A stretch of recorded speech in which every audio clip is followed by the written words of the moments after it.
The New Zealand Film Archive, situated in Wellington on Taranaki Street, is home to some of New Zealand's rarest and oldest film footage.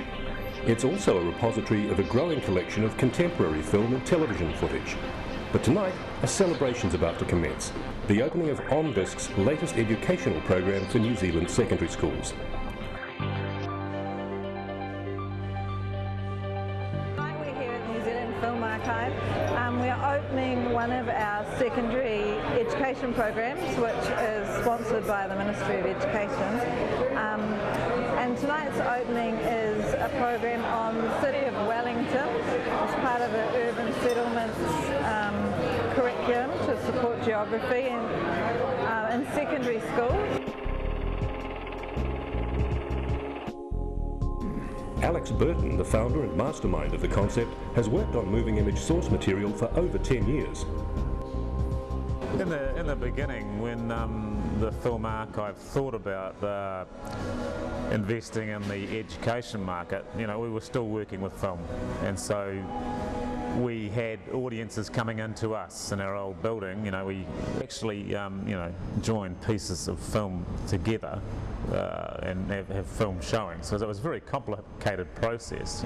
Best thing that ever happened, of course, was digital, because you could manipulate it so easily, and you had pretty soon after that desktop production that we could actually do ourselves, and that really exploded the number of programs we could make.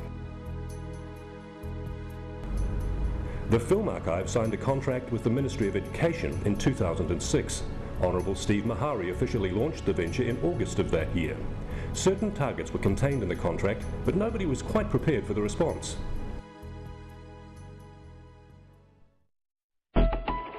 Clearance of material had a snowball effect when major companies around New Zealand responded magnanimously to requests for use of their footage. A couple of unique things occurred.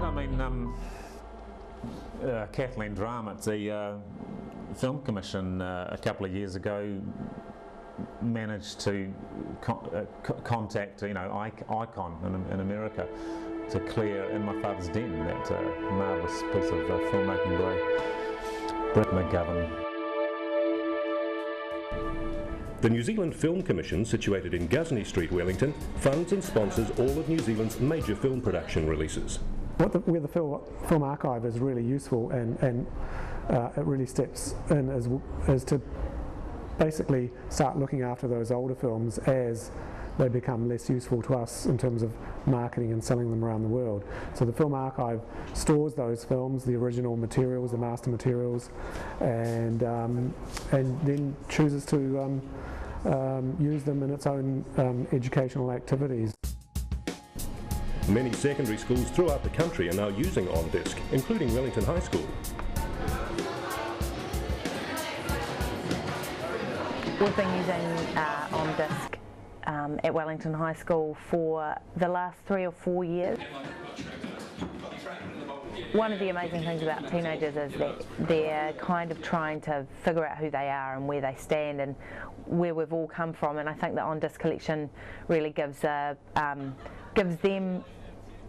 incredible insight into New Zealand and the development of a kind of a New Zealand identity, which is amazing for them to access at this really important time. They get to see themselves in the context of a New Zealand history that they can see and almost kind of touch and feel, because they are such visual creatures. That's how they take the world in. So I would love to see the On DISK program grow exponentially. It's such a positive thing that I really do hope that it grows, and certainly our use with it at this school will grow. The Film Archive On DISK project, as I've said already, is a really valuable, worthy project, and I certainly hope that it goes from strength to strength in the next few years, and that a lot of New Zealanders find out about our